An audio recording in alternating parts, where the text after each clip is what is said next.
আজ আমি সন্ধ্যা রাতের জন্য ডিম ভুনা করব। তার জন্য এখানে নিয়েছি 4টা ডিম। 4টা ডিম সেদ্ধ করে হালকা লবণ আর হলুদ দিয়ে ভেজে নিয়েছি।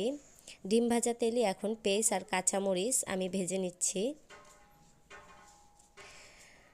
আমি দিয়ে দিচ্ছি একটা তেজপাতা।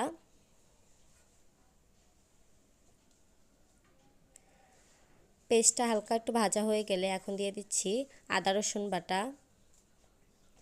আদা রসুন বাটাটা একটু কষিয়ে নেব। হালকা একটু কষানোর পর এখন দিয়ে দিচ্ছি হলুদ গুঁড়ো আর হলো জিরা গুঁড়ো। মরিচ গুঁড়ো দিতে পারেন, আমরা মরিচ খাই না এই জন্য দিচ্ছি না।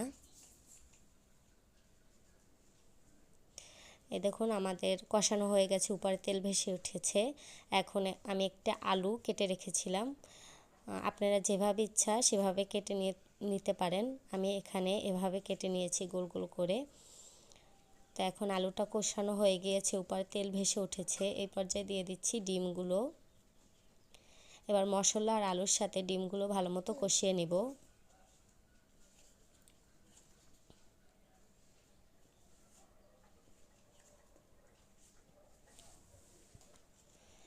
লবণ দিতে ভুলে গিয়েছিলাম, তো এখন লবণ দিয়ে দিচ্ছি স্বাদ মতো।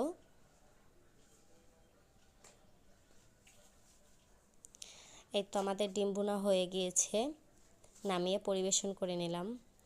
আমার মেয়ে তো রোজা রাখে নেই, তা মেয়ের জন্য এখানে আমি ভাত বেড়ে দিয়েছি, ডিম ভুনা শসা লেবু কেটে দিয়েছি। ওরা আবার